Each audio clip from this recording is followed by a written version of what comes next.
Hai, Assalamualaikum dan selamat sejahtera. Hari ini kita akan membincangkan tentang soalan latih tubi berkaitan dengan mobiliti sosial, susun lapis dan cinta alam sekitar. Yang mana sebelum ini kita telah membincangkan tentang pendidikan, sosial secara umum, budaya dan aspek perpaduan.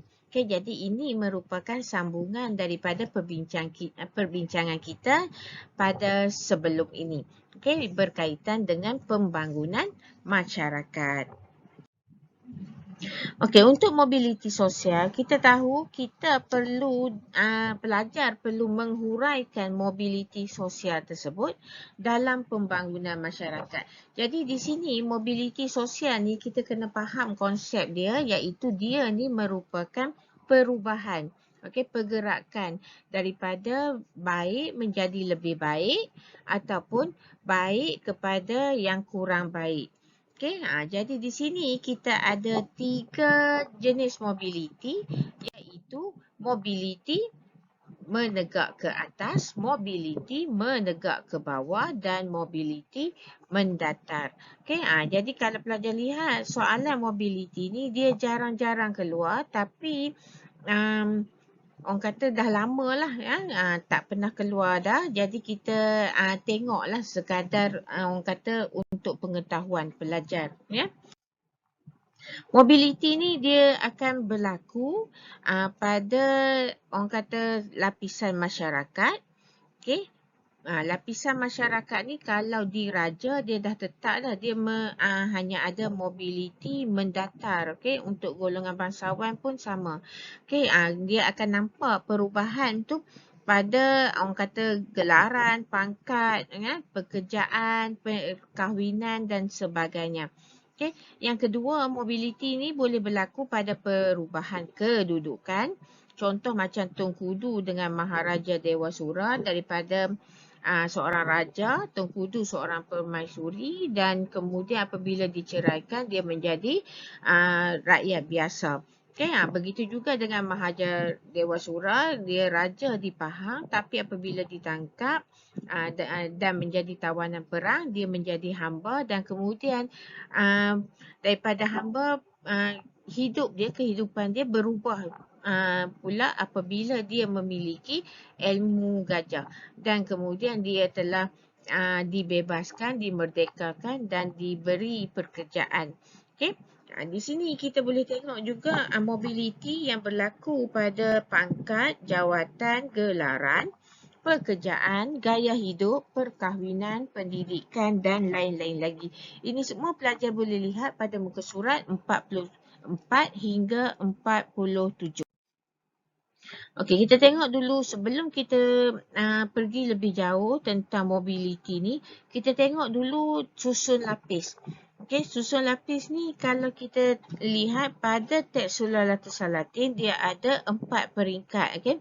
Yang pertama diraja, pembesar, rakyat dan hamba. Dalam teks Saudagar Besar dari Kuala Lumpur pula dia ada hanya 3, iaitu diraja, golongan, elit, bangsawan dan pembesar wilayah. Okey, untuk bangsawan ni kita boleh pecahkan kepada beberapa bahagian iaitu wakil rakyat, ahli perniagaan, okey dan orang kata penghulu dan sebagainya. Okey, dan yang golongan rakyat pula kita boleh pecahkan juga iaitu golongan muda, rakyat kampung dan golongan ulama yang ada dekat situ. Okey.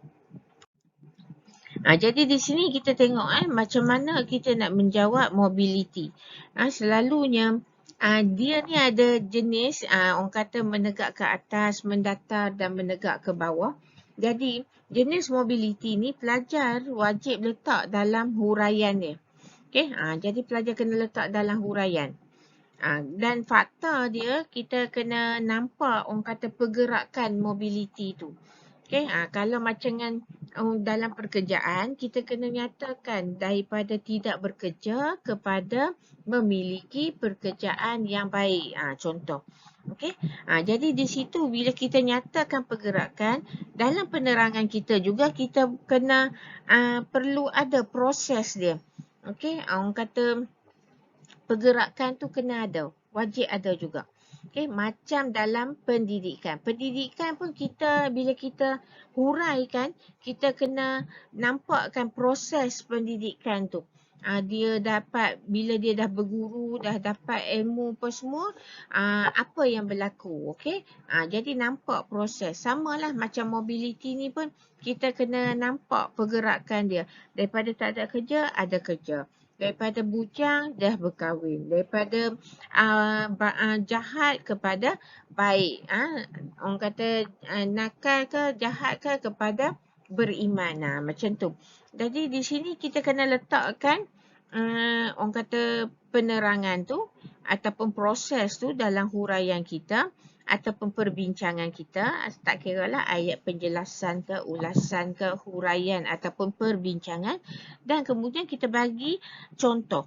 Dan contoh ni pun kita kena tunjuk pergerakan. Macam kat sini Sudin, daripada tidak memiliki pekerjaan tetap, suka berhutang dan sebagainya, tapi berubah apabila beliau memiliki pekerjaan tetap. Beliau telah dilantik menjadi pegawai pengurusan syarikat Lombong Lembah Tualang. Dan hidup Sudin ni berubah apabila dia mengenali Cik Muhammad. Kesan dia kena kaitkan dengan masyarakat. Jadi di sini kita nak kaitkan masyarakat, kita kaitkan Sudin dan keluarganya. Itu pun dah menggambarkan tentang masyarakat. Kesan dia Sudin dan keluarganya orang kata memperoleh masa depan yang lebih baik ataupun yang lebih cerah. Ya.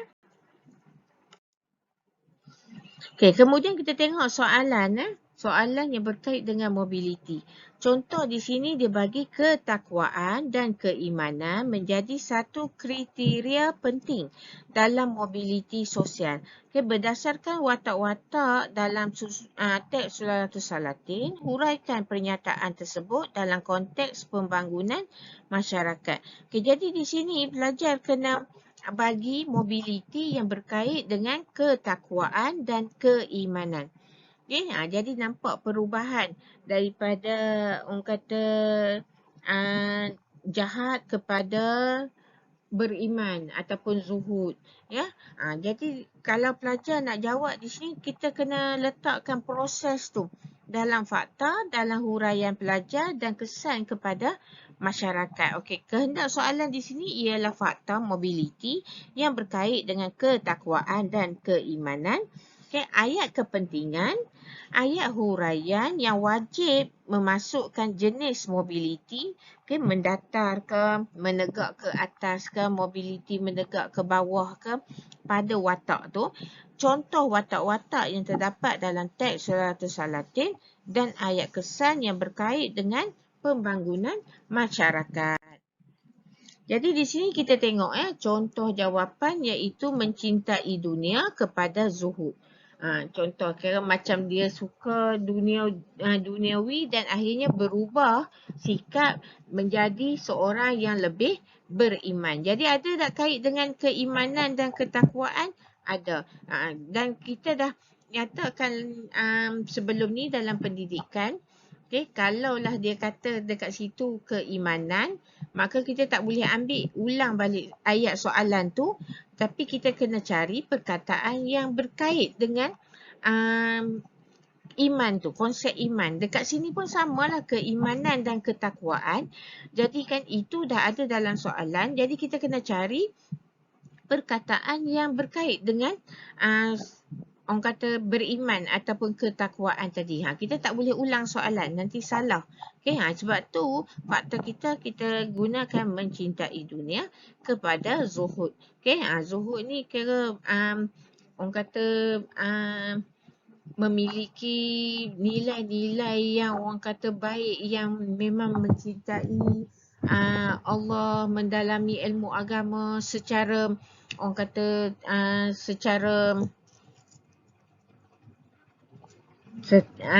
orang kata macam mana secara mendalam. Jadi kan di sini kita boleh huraikanlah, dan dalam huraian kita pastikan kita letak mobility. Okey, mobility di sini kita katakan menegak ke bawah kerana kita mengikut pangkat ataupun orang kata kufu ataupun jawatan yang ada. Macam Sultan Muhammad Shah ni dia merupakan seorang raja pada waktu tu.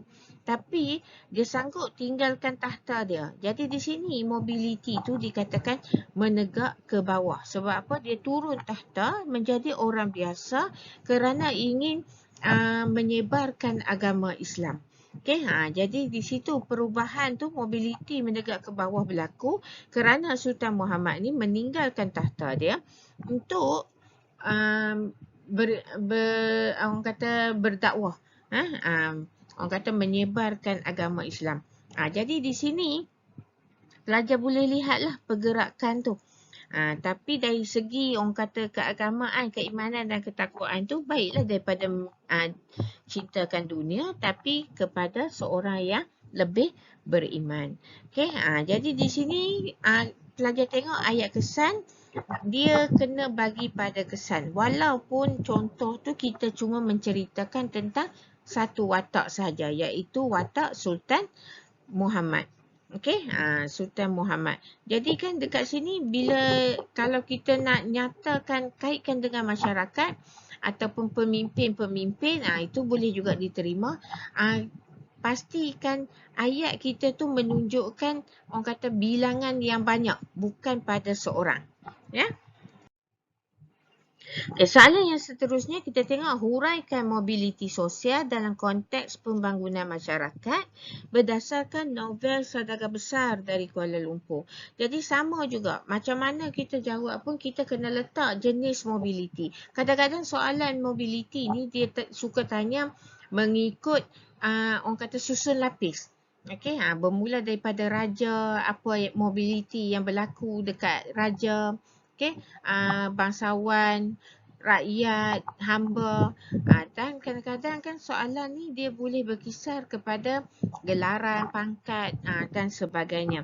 Okey, tapi pastikan pelajar nampakkan pergerakan tu dan wajib letak jenis mobiliti dalam huraian pelajar. Okey. Jadi di sini kita tengok soalan ni dia nakkan fakta dia mobiliti, ayat huraian dan kemudian contoh berdasarkan novel Saudagar Besar dari Kuala Lumpur dan ayat kesan. Jadi di sini kita tengok yang berlaku pada Encik Muhammad. Daripada pekerja biasa menjadi pengurus syarikat ataupun rakan kongsi. Okay, pengurus syarikat tu kira besarlah nampak perubahan daripada pekerja biasa dekat syarikat Inggeris. Lepas dia habis belajar, dia kerja sebagai kerani je, pekerja, tapi berubah kehidupan dia, berubah pekerjaan dia sehinggalah dia berjaya menjadi pengurus syarikat dagang enterprise. Jadi di sini kan nampak perubahan tu dan kemudian dalam huraian tu pelajar kena letak mobiliti dia. Tapi di sini kita berikan mobiliti mendatar kerana apa? Cik Muhammad ni memang daripada keturunan ataupun keluarga yang kaya. Okey, dan kemudian dia ni memang terletak dalam golongan bangsawan. Sebab tu kita letakkan mobiliti mendatar dan mobiliti dia hanya berlaku dalam orang kata pekerjaan dia. Ya? Dan kita bagilah ayat contoh dan kemudian kita bagi ayat kesan kepada masyarakat. Okey, jadi di sini jelaslah bahawa perubahan yang berlaku pada diri Cik Muhammad, okey, menjadikan beliau dan mungkin masyarakat di situ maju dan berjaya dalam bidang ekonomi. Okay, sekarang kita nak tengok tentang susun lapis masyarakat.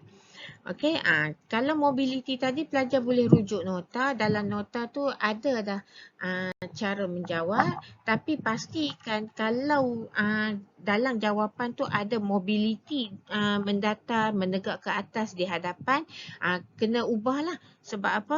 Saya dah cakap mobiliti, jenis mobiliti ni kena diletakkan dalam huraian. Okey. Sekarang kita tengok susun lapis masyarakat. Mengenal pasti tanggungjawab dan peranan susun lapis. Jadi di sini kita dah tahu kalau kita nak jawab susun lapis masyarakat, soalan selalunya akan bertanyakan tentang tanggungjawab dan peranan susun lapis. Jadi pelajar kena tahu apa peranan ataupun tanggungjawab diraja. Apa tanggungjawab golongan bangsawan? Golongan bangsawan ni kita boleh pecah macam yang saya kata tadi.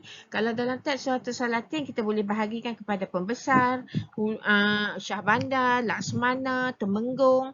Okey, kalau dalam teks Saudagar Besar dari Kuala Lumpur, golongan bangsawan ni kita boleh bagi kepada ahli politik, ahli perniagaan, ya. Jadi kan pelajar kena tahu peranan mereka ni.